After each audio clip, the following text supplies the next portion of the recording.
I've been with TalentPredix for about 2.5 years now, um, and I'm an executive coach. Before that, I was a sports coach, mainly tennis. I was a professional tennis player. I played on the tour for 13 years.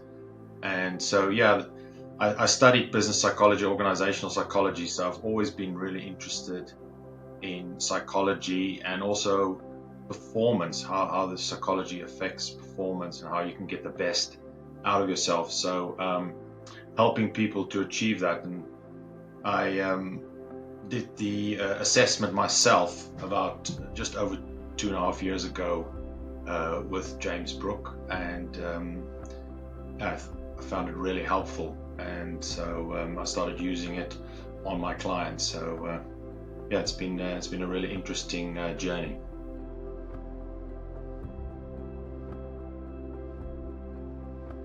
Yeah, so I a lot of it is coaching about mindset and helping people to get the best out of themselves to reach their potential, but also stress management.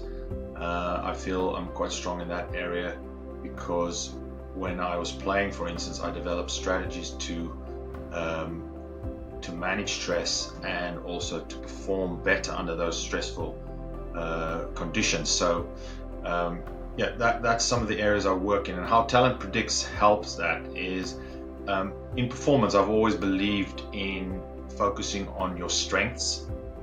Uh, I've become more aware of the fact that there are also performance limiters. So when you use your strengths in excess, then you need to balance that. So it's a very interesting mix, and TalentPredix also give you two of your least strong talents. So I think it's very important to get that whole picture and the awareness of where in some areas you might need support and where you can really thrive. I think that's important because in sport you always try to use your strengths as much as you can. In business as well, if you can really get the most out of your strengths, then you can go a long way.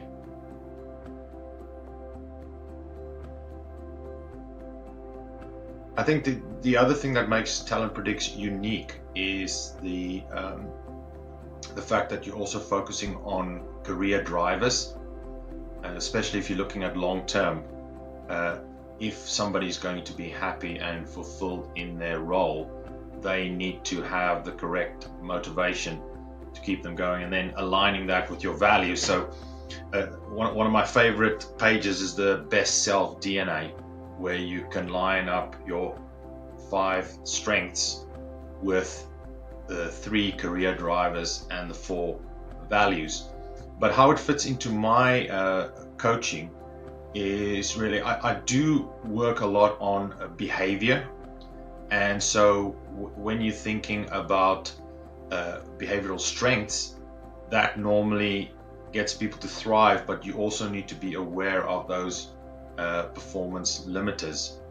And as I say, if you can get a really good picture of yourself, or if you're doing it in a team environment of your team members, then as a team you can move forward much better. Because if people can utilize your areas of strength, then the potential for what you can produce increases massively. And that's all, as you're looking at performance and the right mindset, it's just making sure that you operate in the right areas. And I think that's where it's really helped me. For people who are trying to make a career shift, it can be really valuable. Those who just want to get more out of their performance and to make sure that you working in the right role that motivates you. But I think it's also very good for people who are just starting out and wanting to find out, is this the right field I'm in? Do I need to make a little pivot? So yeah, I find it really useful.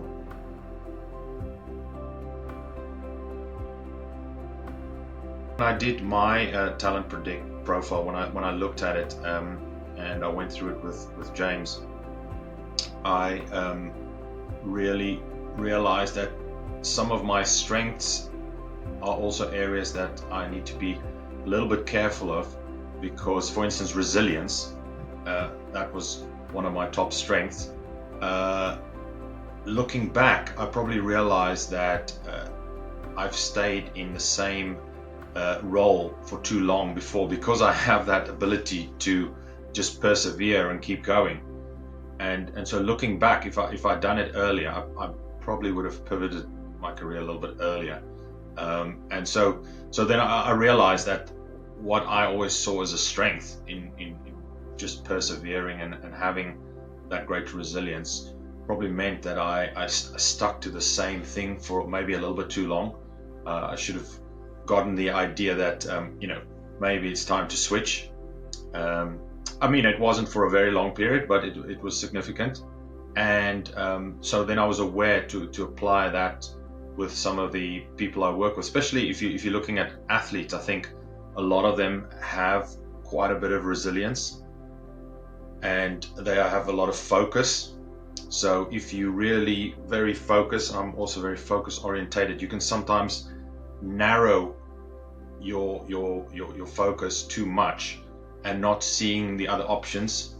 And so I'm very much aware that it's always good to look up, sort of try and get into the helicopter view and just see the bigger picture more, and then make a decision according to that.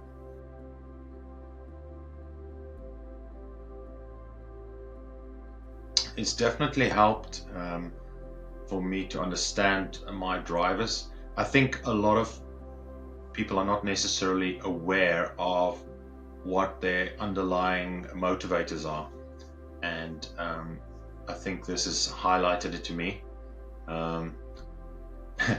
Helping others, developing others, and also increasing learning, things that was very apparent from my motivators, which was good news for me.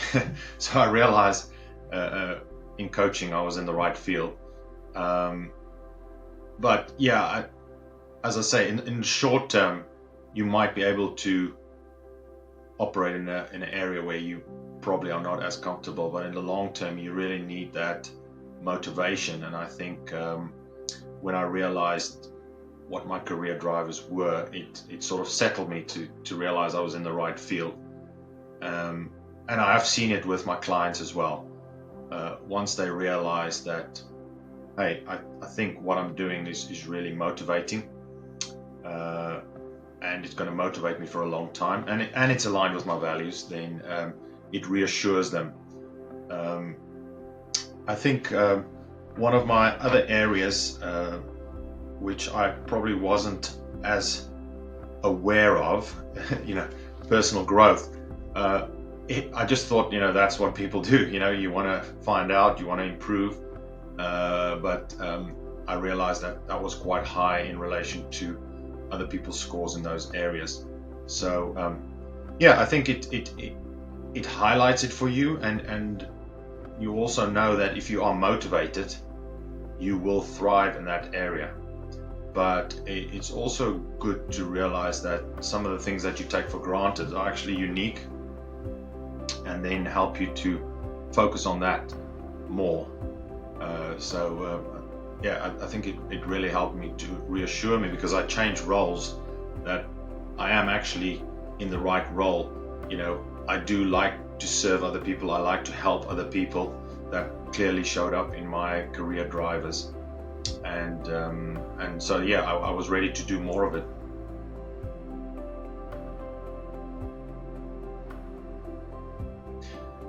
Yeah, definitely.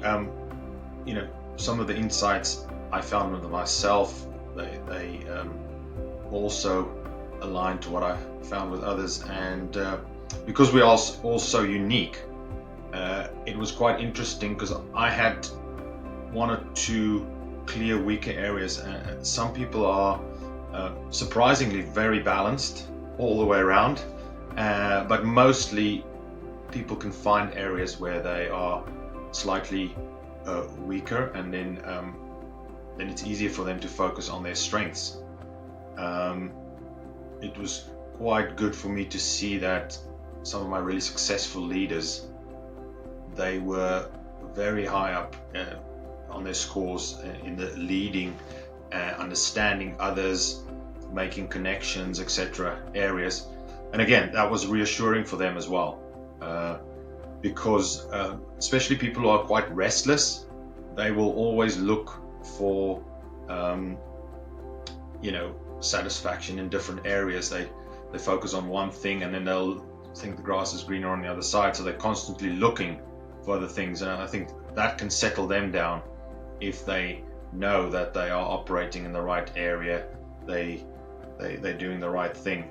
But if you have really high ambition and drive, it's a lot of people are always looking for different ways of performing better, and it's just good to help them and say, look, your profile is showing that. Don't feel like I want to make a total 90-degree pivot into another area. And some of people are multi-talented. They can do almost anything they turn their hand to. But it's great to be able to show them where their strengths are, where their motivations are, and it's aligned to their values.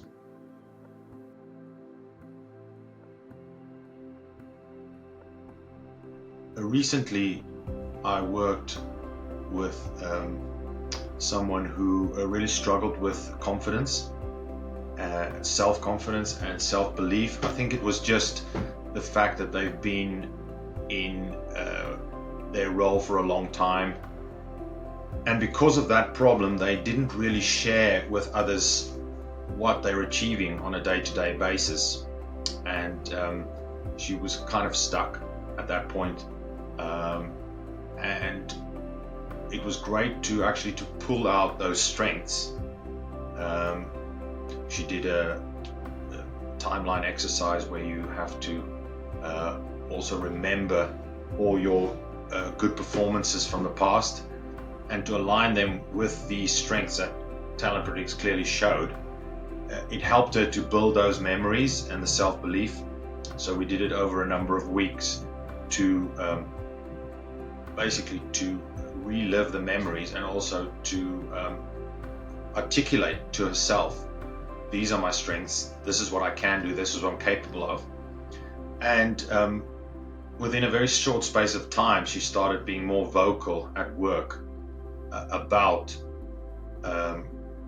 her strengths and her abilities, and she also took action and designed a program and took it to work. And within a few weeks, she's had the option and had a couple of interviews for promotion, and it was quite remarkable how quickly that happened.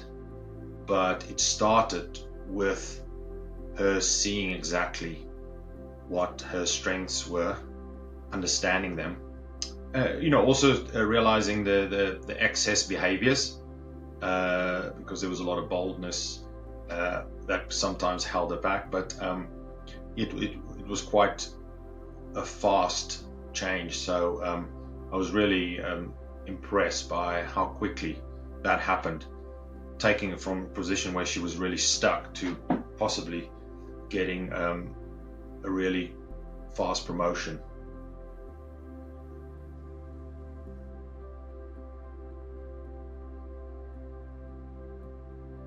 I think one of the areas that I work in a lot is building self-belief, and it's obvious to make the connection between your strengths and building self-belief, but a lot of people, even high performers, don't always build their own self-narrative. So because they are very driven, they can often just focus on the next goal, and when they reach that goal, they focus on the next goal, and they don't actually reflect, sit down and really think what they've accomplished to build that self-belief over time. And I think this is a good time when you've done your talent profile and you look at it to do that process where you build that self-narrative, you know what you're capable of, and that will help your self-belief, which is a great driver for future performance, because that self-narrative normally predicts what you're going to be able to achieve in the future, and it sort of gives commentary on the past as well. But I think it's important to remember that our memories are not a recording of our life. Our memories are the bits that we pick out to remember, sometimes consciously, sometimes unconsciously, but it's not every single moment. And if we have that more positive slant and the focus on what we achieved and that we can achieve it again, then it really helps to build the self-belief and give us a really good foundation to perform better in the future.